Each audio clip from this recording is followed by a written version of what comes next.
It's a city of dreams, and I'm a big dreamer. Oh boy, this is gonna be a ride. Hello everyone and welcome. My name is Christina, this is my channel, and today we're going to talk about a topic I will not shut up about. Today we're going to talk about Cyberpunk and why we should be a little wary of Cyberpunk 2077.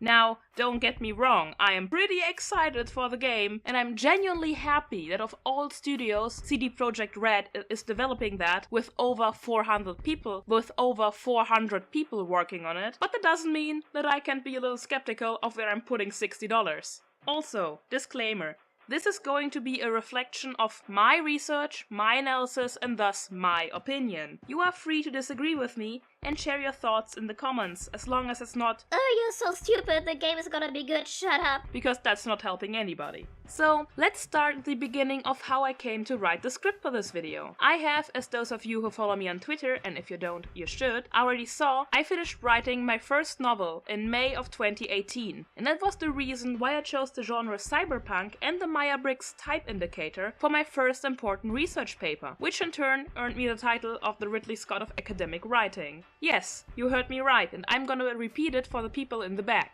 I wrote an academic paper on the genre of cyberpunk and the Myers-Briggs type indicator. I am qualified to talk about this. Please don't hate me, okay? 3 cups of coffee and a bag of pistachios later, I finished writing this clusterfuck of a video essay, and because I am such a huge nerd, I used my research paper as a basis for the analysis. Let's roll. Wait! Christina from the future here. I am well aware, regardless of what I'm going to say in the following video, that there are other games heavily referencing Neuromancer. For example, Shadowrun literally has a character called Armitage, and all the terminology is straight copied from the novel. And I'm not sure how any of this is not copyright infringement. And compared to Shadowrun, Cyberpunk 2020 is more liberal and maybe even more creative with its content. Anyways, I left that out of the analysis because A, it would bloat the video, and the video is going to be 1 hour long by itself, and second, this video is a prognosis on Cyberpunk 2077 and not Shadowrun, so please keep that in mind before we move on. Christina from the future, out. 1. Checking into cyberspace. Before we talk about Cyberpunk 2077, we need to talk about what the hell cyberpunk is. What we're not going to do is define science fiction, because you could find out what science fiction is with a quick Google search. For the purposes of this video, I am going to assume that everyone has a basic understanding of what science fiction is. And with that, I mean that we agree that the popular YA sci-fi from the 2012s to 2014s is not science fiction. Some of you might recognize this quote. The sky above the port was the color of television, tuned to a dead channel. This quote might be the most recognized of the genre, albeit not recognized by the wider science fiction audience. I first read this opening line on my way to Berlin back in September of 2016, when my whole grade had a week-long trip to the capital of Germany. What also fueled my deep love for the genre was my AP English teacher, who was a total sci-fi fanatic, which in turn got me good grades because I had something to contribute to his lessons. Anyways, the quote from above is taken out of Neuromancer, released in 1984 as William Gibson's debut novel. And while Gibson wasn't the first author to coin the term cyberpunk, he is considered the one to have popularized and established the rules for the genre. But this was not the beginning of cyberpunk. The genre, albeit not having a full name and a subgenre yet, may be traced back to the 60s, with Philip K. Dick's novel Do Androids Dream of Electric Sheep, which later was adapted into the movie with the much more compact title Blade Runner. Why is this important? Well, you see, Blade Runner, the movie, was released in 1982. 2 years before Gibson would publish Neuromancer. Now let me present you this snippet from an interview from 2003. Interviewer: there's a famous story about your being unable to sit through Blade Runner while watching Neuromancer. Gibson: I was afraid to watch Blade Runner in the theater because I was afraid that the movie would be better than what I myself had been able to imagine. In a way, I was right to be afraid, because even the first few minutes were better. Later, I noticed that it was a total box office flop. It's in its first theatrical release. That worried me too. I thought, uh-oh, he got it right and nobody cares. Over a few years though, I started to see that in some weird way. It was the most influential film of my lifetime up to that point. It affected the way people dressed, it affected the way people decorated nightclubs. Architects started building office buildings that you could tell they had seen in Blade Runner. It had had an astonishingly broad aesthetic impact on the world. I love this interview for two reasons. First, it resonates with me because I have similar feelings about my own novel, which I mentioned before, in which I feel that it will not reach today's audience because of its niche nature, and that it won't live up to all the novels that come before me. And second, the sheer fact that Gibson wasn't a fan of Dick's work. For the purposes of this essay, I will base my research partly on Gibson's Neuromancer trilogy, as that is recognized as the basis of cyberpunk. The term cyberpunk itself consists out of two words, cybernetics and punk, and especially the punk part will become important for later argument. To ease things up, let's just take the dictionary definitions for both terms. Cybernetics, the science of communication and automatic control systems in both machines and living things. And punk, a loud, fast-moving and aggressive form of rock music popular in the 1970s. Or a worthless person, often used as a general term of abuse. The time where cyberpunk has been the most popular was, of course, the 80s. But the hype ended somewhere around the late 90s, early 2000s, around when the last Matrix movie came out. Although I could notice a recent second coming in the late 2010s, with titles such as the live-action Ghost in the Shell from 2017, Blade Runner 2049 also from 2017, Observer also from 2017, The Last Night, which has a release date to be announced, Watch Dogs from 2014 and its sequel Watch Dogs 2 from 2016, Deus Ex Human Revolution from 2012, and Deus Ex Mankind Divided from 2016, and of course, last but not least, Cyberpunk 2077, which is said to be released in 2020 or 2021. Why oh why did I tell you all of this? The reason is quite simple if you paid attention. Cyberpunk, in itself, originated as a literary genre. It's books, y'all, it's books. Okay, we get that, you might say, dear viewer, but why is this important? Because, and listen real carefully, because most people outside of the niche think that cyberpunk is all aesthetics. And let me tell you, these people are wrong. 2. Grab your boots, we're leaving.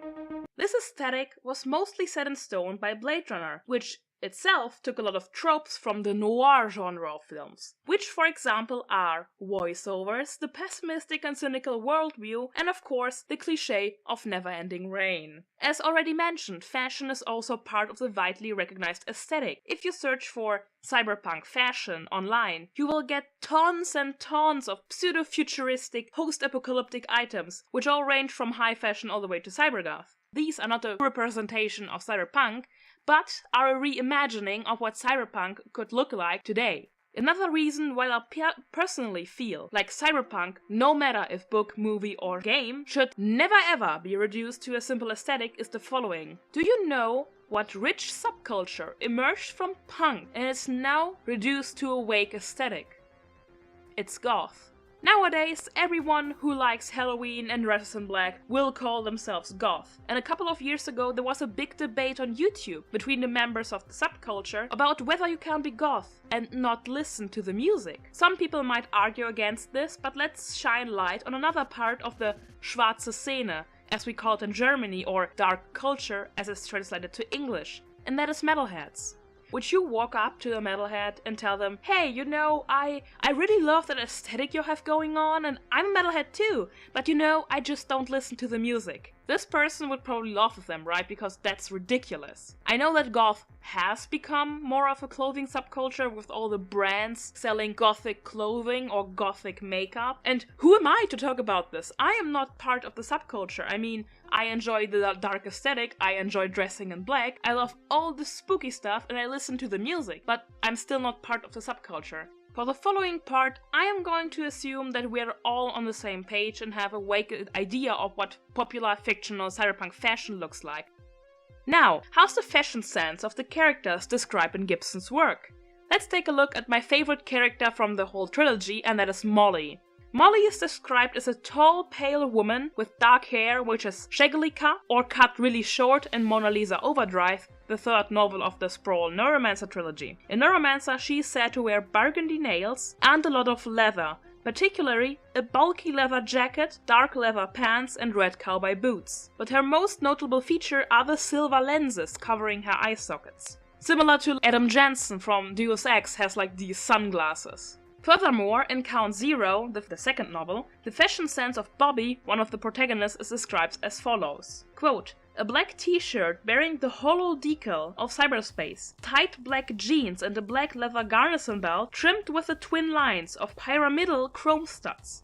Cherry, by contrast, is clad in at least 4 leather jackets, all of them several sizes too big. And, in sharp contrast with gothic monochrome, is the baroque finery of the Projects girls. Long black frock coats opened over tightened vests in silk brocade, the tails of enormous white shirts hanging well beneath their knees. Their dark features were concealed beneath the brims of fedoras, pinned and hung with fragments of antique gold, stick pins, charms, teeth, and mechanical watches. I would consider Molly being the prototype of the cyberpunk, with an attire that would easily be recognized as punk-ish, right? While Bobby would be right in between the transition from punk to early goth, while the Project Girls can be actually considered steampunks, a subcategory of gothic Victorian clothing. It's very complicated but also interesting to look at it that way. So, where does the neon come from? That's quite easy to answer. As most cyberpunk settings are big corporate cities and everything is cooler at night, the lights come naturally. I personally have the opinion that cyberpunk does not have to play at night with neon lights, because it's just an aesthetic, and the aesthetic is not the genre. Some self-proclaimed members of the real cyberpunk culture, if you can call it that, they are really finicky about the dress code. If I can, I will try to find the website I read this on, but it was literally a guide on how to dress cyberpunk, which means how to dress in the popular post-apocalyptic fashion. But anyways, there was a big rant about how a true cyberpunk should only wear muted colors like brown, grey, and no color and not even black. I found that to be very funny, but it has nothing to do with the actual analysis. So, as novels are in the visual medium and cyberpunk originated as a literary genre, the focus is not on the aesthetic, but on the themes and tropes.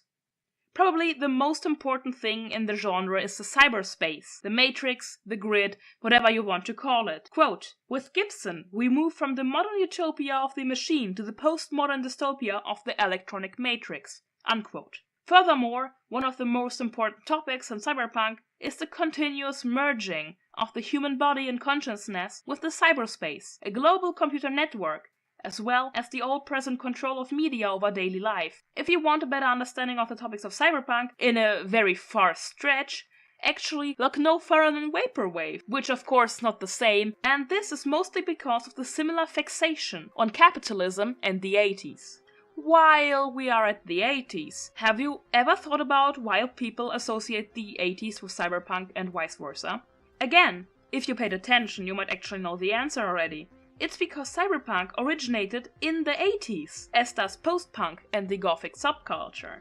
Gosh, I'm embarrassed to admit this, but I never paid attention to this very fact until I wrote my academic paper. But I am not embarrassed to admit that I will propagate this until I die, but I want to see more 90s and early 2000s cyberpunk. Like, guys, imagine all the possibilities and all the stuff from cyberpunk, like the internet and phones and all that shit, originated from the 90s and 2000s anyways. 3. You're such a special little snowflake. Let's talk about cyberpunk protagonists. Case, the main character of Neuromancer, is considered the archetype of cyberpunk protagonists. He is a typical noir fiction character. He is self-destructive. He is an anti-hero. Other characters fall into the category of modern protagonists rather than traditional ones. They are anti-heroes, outsiders, underdogs. Let's compare traditional and modern storytelling, shall we? Yeah, additional to English AP, I had German literature AP and art AP. While the world in traditional works of fiction is closed, simple and harmonic, with a clear distinction of good and evil, in modern fiction and also cyberpunk fiction, it is complicated, alienating, distorted, without a clear sense for good and bad, with ambiguous morality, also called grey morality sometimes. Humans in traditional storytelling represent the perfect human specimen. They live in harmony with themselves and their surroundings. They seek for personal growth and fulfillment in their being. They are supposed to be role models and are supposed to help the audience with their catharsis. In modern stories, however, humans are confused, disoriented. They live in shattered and dysfunctional worlds. Their relationship to other humans, to their family, reflect that. And they seek a purely materialistic existence. They are different, weird, deviants, and show the perverse, the ugly, and the off-putting parts of human existence. From this world and human perception stem the protagonists, of course, as they are also human beings and live in those worlds. These two types of protagonists are often compared to one another as heroes and anti-heroes. The hero is a well-defined, balanced character who always wins against evil. Often, he follows the hero's journey, a plot template used in works such as Harry Potter, Lord of the Rings, The Hobbit, as well as Star Wars. The tragic hero, who should not be confused with the anti-hero, is a character who is doomed to fail. Most often than not, he doesn't have a negative motive, he is just tragic. He makes the audience feel empathy for them, and in the end comes to understand where they went wrong. The anti-hero, the edgy and dark brother of the tragic hero, is a whole different story. He's a character with a split, incoherent personality, which does not mean badly written, by the way. He is seen as abnormal, not part of normal society. He's an outcast. He's a passive hero. He's heteronomorous and has no room for identification by the audience. At this point, I feel the need to mention this, because some of you might have already noticed. I am well aware that cyberpunk is not modern literature. It's in fact postmodern, if you believe in the classification of those time periods. It's postmodern because the science behind all the cultural and artistic time periods states that postmodernism began in the 80s, which coincides with cyberpunk and their authors, who tried to revive science fiction from the utopian ideals. I found this comparison to be pretty clear and obvious, so I could not include it. Now that we have themes and characters, what does that mean for the genre? A popular quote which is associated with cyberpunk is "high-tech, low-life," which I saw falsely attributed to William Gibson numerous times. The idea of high-tech, low-life was mentioned by Bruce Sterling in the preface for Burning Chrome, and it's worded something like this. Quote, "In Gibson's work, we find ourselves in the streets and alleys in a realm of sweaty, white-knuckled survival, where high-tech is a constant subliminal hum, like a deranged experiment in social Darwinism, designed by a bored researcher who kept one thumb permanently on the fast-forward button. Dogfight is a savagely effective and brutally twisted piece of work, with Gibson's classic 1-2 combination of low-life and high-tech." Similarly, Bruce Sterling talked about cyberpunk something like this. For the cyberpunks, technology is visceral. It's not the bottled genie of remote big science boffins. It is pervasive, utterly intimate. Not outside us, but next to us, under our skin, often inside our minds. And similarly, Bruce Bethke said the following: "The kids who trashed my computer, their kids were going to be the holy terrors, combining the ethical vacuity of teenagers with a technical fluency we adults could only guess at. Further, the parents and other adult authority figures of the early 21st century were going to be terribly ill-equipped to deal with the first generation of teenagers who grew up truly speaking computer. Therefore, if you thought that punks on motorcycles were a problem, just wait until you meet the... You know, there isn't a good word to describe them, so I set out and create and defined that word. And that word was cyberpunk. So, let's conclude that the core of cyberpunk is dissonance between technological advancement and social stagnation or even degeneration. 4. Style over substance. At this point, you're probably tired of my theoretical rundown of the genre, and let me tell you good news, it's over. We are now getting into the meat of this longest essay, which is Cyberpunk, the game. Now, not 2077, you're not ready for that, but instead its predecessor, Cyberpunk 2020.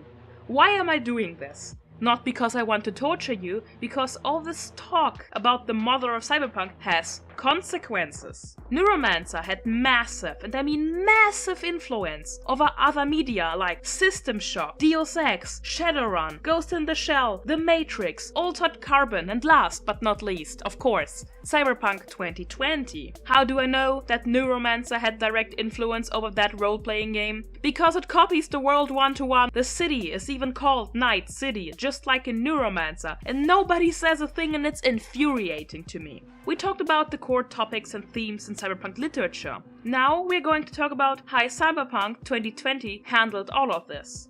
In my research paper, I implied that this PnP RPG basically encompasses the general view of cyberpunk in the mainstream. And let me go a step further and say that Cyberpunk 2020 is the mainstream. But as we stated before, cyberpunk is a niche product. How does that make sense? So, let's address the problems that come when a niche product goes mainstream. This is a natural product, not for all things, but for a lot of things. And it's problematic for a very simple reason. The niche product needs to be altered to make it suitable for the big masses.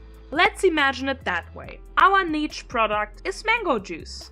Tasty, very particular in taste, and not everybody likes it. Now, the factory who makes the juice decides they need to appeal to a wider group of consumers, and they need to alter the taste for that. How do they do that?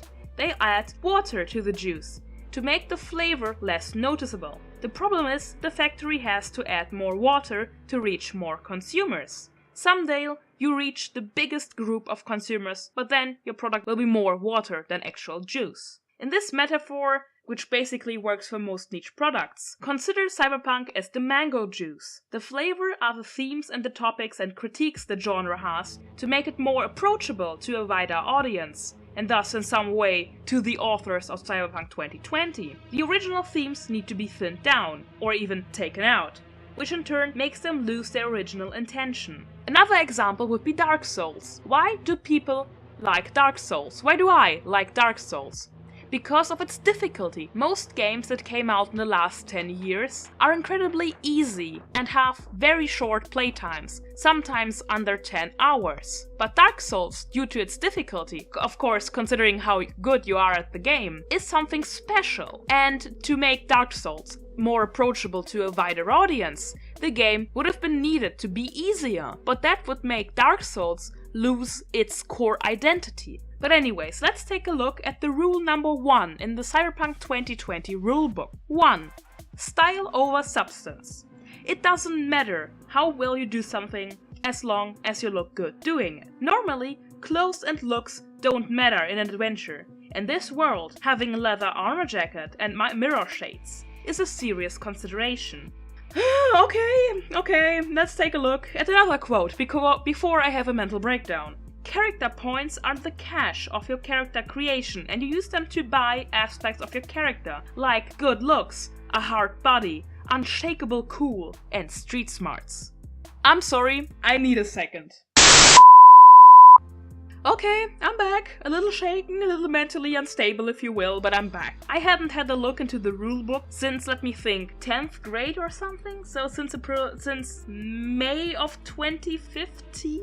Somewhere like that. I can remember that I made a Cyberpunk OC, or player character, who was Dutch after I returned from the Netherlands because we had a student exchange. I mean, the fact that the looks and your cool background of your player character are decided by pure chance is one thing, okay? But that every single option you have is based on the intention to make your character as edgy and rebellious as possible is a whole nother thing. Like, oh god, what in damnation is all this shit? I know that in post-cyberpunk, like everything that came after the 80s and is kind of related to cyberpunk, most characters are not completely socially inept or outsiders, which is not a bad thing.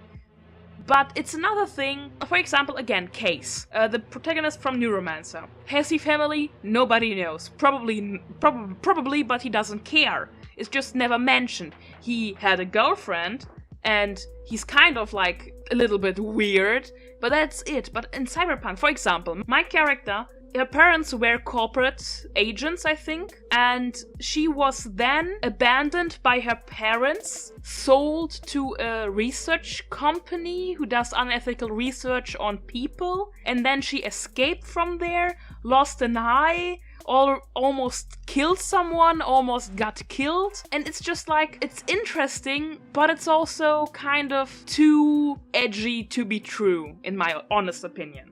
I was joking about this with my game design professor, who had actually played the game, unlike me, and I think we both agreed on the fact there is no way you can play this game seriously. If you're a reasonable adult and not an edgy teen, there is only one way to play the game. For the lols, we're well aware of how ridiculous the game is, because it's tacky and cringy. Now that I think about it, no wonder teenage me liked this game so much. Interesting. Anyways, I am bringing this up because 1. Cyberpunk 2020 is the basis for Cyberpunk 2077, of course, and 2nd, I have been told that one of the original 2020 team members is working as a consultant for CD Projekt. I can't confirm if that is true, but I have been told this, and why did I rant about this again? Oh yes, because in the same interview with William Gibson I mentioned before, Gibson expressed his anxiety over his own novel because Blade Runner, the movie, was a box office flop, and the second one was also.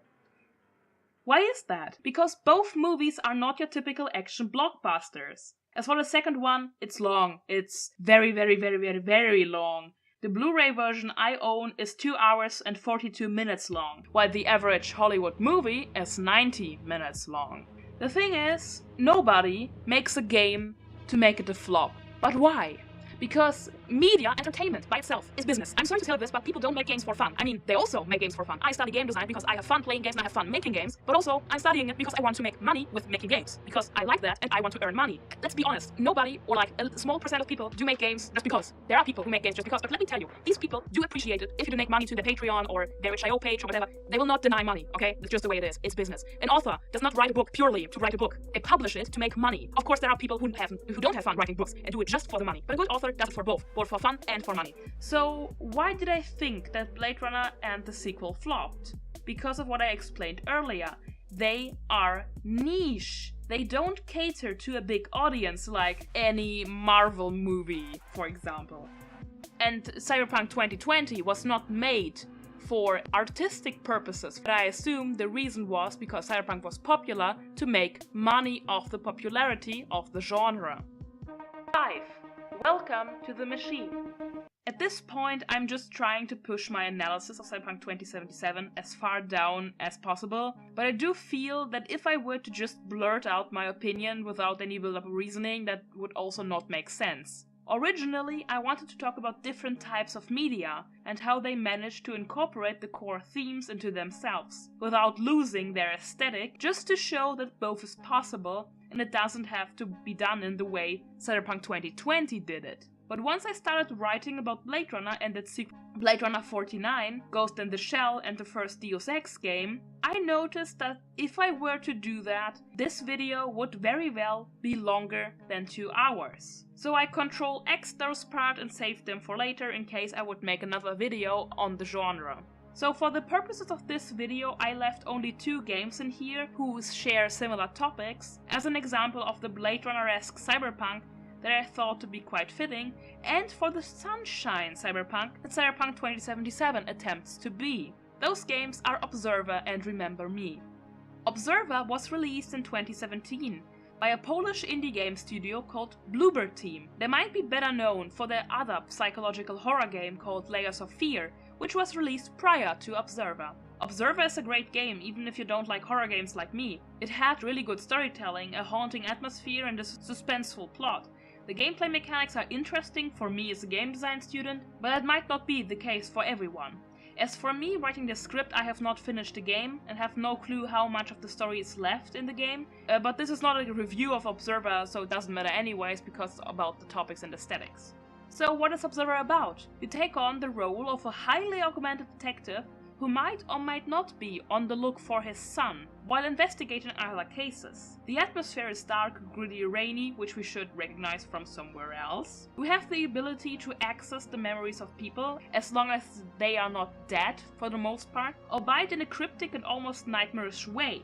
These distorted memories might be due to heavy drug consumptions on the victim's part, but I'm unsure about if this is completely true. It's just the way I try to make sense of those nightmare levels. At first glance, it becomes very clear to which genre this game belongs to, because storytelling and narrative design are done very, very well and efficiently. The game is set in Poland of the future, and you get a good look at the setting. It's very futuristic, but at the same time, the living complex you investigate in the beginning seems almost antique. It's rough, it's dirty, it's unsettling. Once you enter the flats, you truly get to see how bad the living conditions might be, if you haven't guessed from the dialogues with the other inhabitants or from the outside. This is quite essential for the mood of Cyberpunk, and the game looks very much like, yes, you guessed it, Blade Runner. Another thing is, for me, is how the game shows the merging of humanity and technology. While this is also important for Cyberpunk, it's often used for cosmetics, or in other words, because it looks cool. Let's get personal for a second and explain why I find this so interesting. I am afraid of technology. When my laptop glitches and shuts down, I freak out. I have vivid memories of my 12-year-old self reading a computer magazine that I stole from my dad, which had a big article on how to solve the 50 most common Windows XP problems. Oh boy, I do remember that I was scared reading those. I don't know why. Most kids my age would have been scared by, heck, what do I know, the boogeyman or something? But I was definitely afraid of seeing the blue screen of death on my computer, or our computer, as I didn't have my own. Now, almost 8 years later, I still panic when my tech behaves weirdly. I thought about this for a while, and I think I'm so scared of this because I don't understand it. I assume from myself that I can read people quite a bit, make out speech patterns, quirks in the facial expressions and stuff. I would call myself pretty sufficient in that regard, and why I learned to read people in the first place is a whole nother can of worms. But computers? Heck, what do I know what's going on in that silicon mind? To come back full circle to Observer, this is why I find the whole topic of merging human minds and technology so interesting. There is some morbid curiosity in me that wants to find out what happens, and is also afraid of what might happen, because I don't know. And I'm not sure if I do want to know. Personally, I think it fits the high-tech, low-life mood and the basic, stereotypical cyberpunk aesthetic, but it's also a good game. As for Remember Me, a game that, funnily enough, is not remembered by anyone, it was developed by Don't Nod, who are best known for Life is Strange today, which I find is interesting as a follow-up game for them, because considering that is awful compared to Remember Me, and I will also say that Remember Me looks and sounds much better than Life is Strange, which has also to do with budget, but that's just my opinion. I will also keep this mostly spoiler-free, but the game came out in 2013 and nobody seemed to care about it, so I also know why I never finished this game, and that is because I found the combat controls to be unintuitive and uncomfortable that I forgot that I owned the game until recently. Remember Me has a very interesting premise, a surveillance state that has every single memory of 99% of the population under their control, strips the main character who can manipulate memories of her own. The opening sequence shows that this whole memory sharing and memory deleting thing is good and everyone's happy, yada yada yada. Pseudo-utopian future in Paris, which I might add is a great setting because for once it's not in America, similar to Observer. I'm still yearning for a cyberpunk game that is like Observer, is set to the more eastern part of the world, like Russia, like in the middle of Siberia. And I don't need to mention that the soundtrack is amazing. Anyways, I'm a sucker for the whole memory manipulation thing in the game, because it sounds like such a cool and dangerous concept. Because even unmanipulated, our minds are faulty and we often remember things wrong from how they really happened. So now that a corporation has full control of them, it's pretty suspect. Anyways, our protagonist Nilin wakes up and finds herself wiped clean of all memories, and that raises the first question. Why does Memorize, the company, wipe people memories? My first thought that that's just the way they control any potential revolution or uprising, Nillan finds herself on the lowest of low in the coffin in the sewers of Slum 404, by the way, great joke, of all places, but Nillan is actually a good cyberpunk protagonist. See, she is strong, she's independent, she has a mind of her own, but also she's dragged by others. She doesn't have any memories, she's just left to believe what all the other people say to her. She's powerless in a way, but also is one of the most powerful characters of the story. I found her dialogue to be very well written, especially for a mainstream female game protagonist. She's also kind of morally dubious, especially when she manipulates Olga Sedova's memories right at the beginning of the game. If you have played the game, you know what I'm referring to. That is pretty fucked up. We also get a glimpse of what seems to be zombies, or maybe what happens to people too addicted to memories, so people whose memories have been wiped. Which is neat, because those are the low lives, who all have a piece of high tech installed. What I want to say is both of those examples, both of those games, did a great job at combining gameplay with themes and narrative. 6. A generic 80s retro future skin. At this point, I need to address the reason why I decided to calm my excitement for Cyberpunk 2077 down just a little bit and write the script for this video. The reason was simple, a simple little tweet by William Gibson, being just a little critical of Cyberpunk 2077. And while I can understand his discontent, as at that point he had probably only seen the E3 trailer, which I might add had great music but left a lot to be desired. Now, really, the E3 trailer made the game really look like a GTA type or generic ego shooter, set in a dystopian California type of setting. The only thing that made me excited were the music, a few unrelated shots of pseudo world building, and the gosh darn subway map for some reason, and that's it. And what I found really interesting is that this GTA type feeling was probably intentional. I know that some of the other game design students are also excited for the game, so I asked them about the trailer. And one of them said to me, like that's actually what he said, I am really excited for a Cyberpunk GTA. And I was sitting there like, what? I don't know you anymore, you're dead to me and I trusted you, and why do you do this? Anyways, the trailer. I wasn't curious about the main character V, who was portrayed as your stereotypical male action hero in cool clothes. And let me tell you, the female version from the gameplay trailer isn't much different. I wasn't curious about any part of the city because there wasn't anything that stood out, but I definitely was confused why people would want to live in Night City if it was admitted. It was voted worst city in 2077. Why would anyone want to live there? Like by their own volition? There has to be a reason, and let me tell you, it's not worth the aesthetic. So I'm kind of curious how they try to reason that in the game, but I won't accept that without no explanation, sorry. Again, like I said at the beginning, I am glad that CD Projekt Red is the studio developing this game. I trust them to make good decisions, as their franchise of book to video game adaptations, The Witcher, seemed to be good, while that also had like some red tail attached to it with the author, but I don't know anything about that. I just heard of it. Look who's talking though, I have only played the first Witcher game, and as of now I have not read the novel, so maybe my opinions would be different if I had read the books. Nevertheless, the game itself is good. Did you hear that? CD Projekt Red, did you hear that? I trust you, do not disappoint me. Anyways, as of me writing the content for this video, there is the E3 trailer and the 50-minute gameplay trailer I have.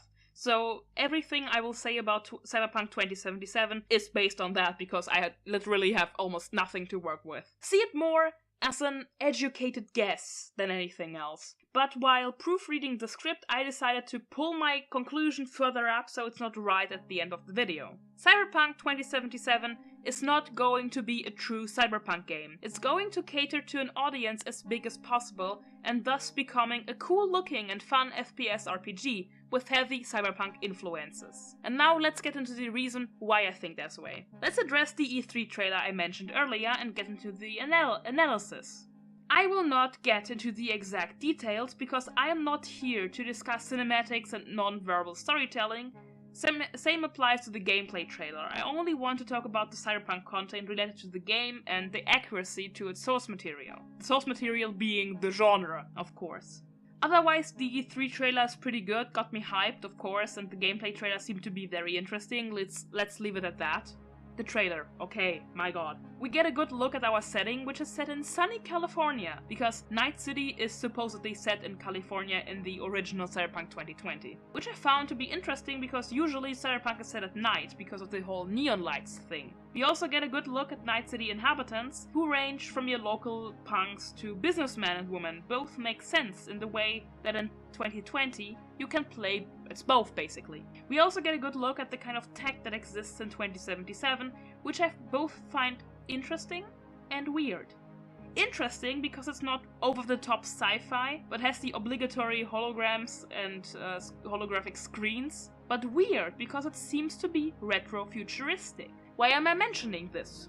Well, Cyberpunk and retrofuturism are not the same thing. You might know popular examples of retrofuturism, you might not recognize them as such. I won't bore you with more definitions as we're almost at the end of the video, but in short, retrofuturism is about a future that has been reimagined. It's about an alternative history, subgenres of the subgenre of cyberpunk, which is a subgenre of science fiction. We're really getting into the very niche of the niche, are steampunk, atompunk, and dieselpunk, followed by cassette futurism. Steampunk is usually set in the 19th century and based on Victorian England and the invention of the steam engine. An example for this would be the Thief series. And Dishonored is not a steampunk game, as it does not meet the requirements for steampunk, which means it has to be powered by the steam engine. Like not, you know what I mean, not steam, but like literal steam engines. Dieselpunk, usually set in the 30s to 1950s, is the film noir, pulpy, more occult sibling of cyberpunk. Examples for this genre would be the first two Bioshock games and the Wolfenstein games. And last but not least, atompunk, usually set in the 50s to 70s, because the 80s are usually cassette futurism like Blade Runner or Cyberpunk, but the difference between those two is a debate for a whole nother video. Anyways, atompunk is the hard-boiled sci-fi, in which everything is powered through nuclear energy. As you might have guessed, Fallout would fit this definition, as well as the Stalker games, although the Stalker games as well as the Metro 2033 games might also be considered post-apocalyptic. But why are cyberpunk and retrofuturism confused? If you paid attention, you might have a rough idea. Cyberpunk started in the 80s, where the rise of technological advancement slowly but steadily started growing. Almost 40 years have passed since then, and the writers from the 80s and a few younger writers as well, I am not one of them sadly, are missing the 80s. Are basing their stories in 2077, but using 40-year-old technology with a modern coat of paint. Let's take a quick look at the 2020 rulebook, where one of the items is a phone that I think can save up to 60 context. What a steal, am I right? I mean, by today's standards, this phone is ridiculous, but back then it was high-tech. It's high-tech, low-life, not high-tech, low-tech, you know what I mean? Otherwise, the trailer does little to show the high-tech, low-life aspect, but it does show us high-tech and low-life separately. Now, onto the gameplay trailer. The first thing that caught my attention, and that made me internally jump with joy, are the first few sentences by the narrator. A narrative-driven, open-world RPG set in a dark version of the future. And I was like, yes, that's what I'm talking about, give me more narrative-driven games, thank you very much. Also, full customization. What also makes me chuckle a little bit was this quote, "Looks aren't everything." I found that to be funny because the original 2020 game was so focused on the rule of cool that I was unsure if this was an intentional nudge from the developers referencing that.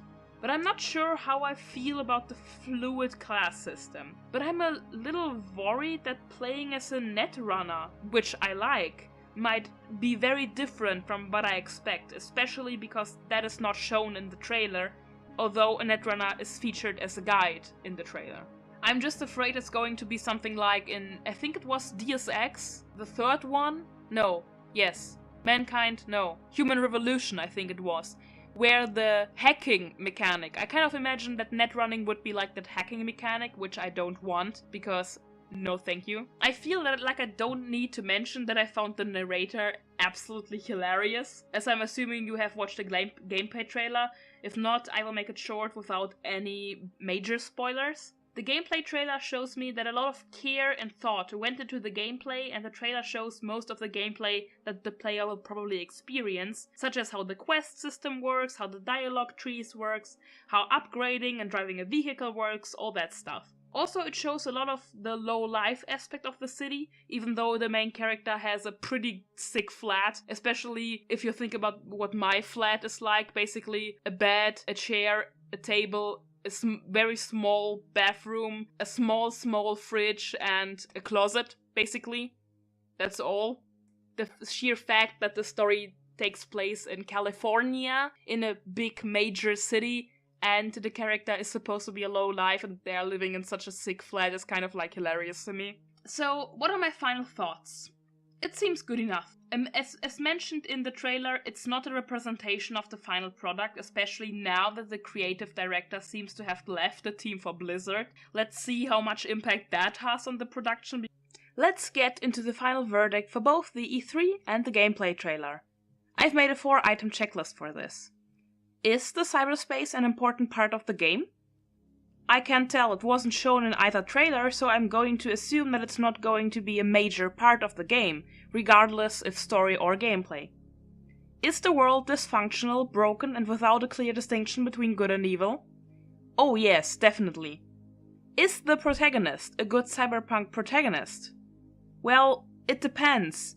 The character is more or less morally ambiguous, but it doesn't seem like they live in a personal dysfunctional environment. But the general environment, e.g. look before, is. The protagonist is an anti-hero either way. Does the game fulfill all the genre requirements? Well, not really. We do get shown the high-tech and low-life aspect, but it really seems to end around here. From the trailers, it seems to be more important to look cool than to have a deep and meaningful, impactful plot with complicated themes. Don't get me wrong, not every game needs a plot, of course, but a narrative-driven RPG does. What's my final conclusion for the trailers then? Well, aesthetically, Cyberpunk 2077 does a solid job, but once we get a little deeper, the genre begins to crumble, and its predecessor 2020 shows its ugly-ass face. The game can, and hopefully will, fix some problems and holes with world building, but I can only hope for that, because I don't have much to work with right now. What's going to be the most important thing for me in the game, surprisingly enough, is not if it's going to be Cyberpunk. I mean, that's important, but most important, it's if it's a good game. And I think it will be a good game, judging from the trailer, assuming the gameplay itself will not change much. Also, an interesting thing I noticed is that I generally like all the characters introduced in the game trailer, even the main character, and usually with more vocal main characters as V seems to be, it's usually hit or miss for me, and most often than not, it's a miss, sadly. The worst, and I mean the worst thing that could happen to the game is that it will turn into a GTA-like game. It's supposed to be a narrative-driven RPG, then please make it a narrative-driven RPG. Also, unlike Shadowrun, I don't have anything big against Cyberpunk 2020, except that it's fucking tacky and childish. As for Shadowrun, I just don't like the concept of having high fantasy races and sci-fi. Werewolves, mages, vampires, generally anything you could find in the classic World of Darkness games, I'm okay with. It's cool, but fucking orcs and dwarves? No, just get that shit out of my face for fuck's sake. My only real problem with the game is that it's called Cyberpunk 2077. It has the genre in its name, and it's not completely truthful to the genre. Just imagine something similar with a game called Final Fantasy that has more sci-fi elements than fantasy. Oh, wait. Anyway, if you are still here, thanks so much for watching, thanks so much for making it to the end of the video, and feel free to leave a comment down below. If you happen to like the video, leave a like or follow me on my social media. All the links are in the description below, as are all my sources. I hope I will see you next week. Bye!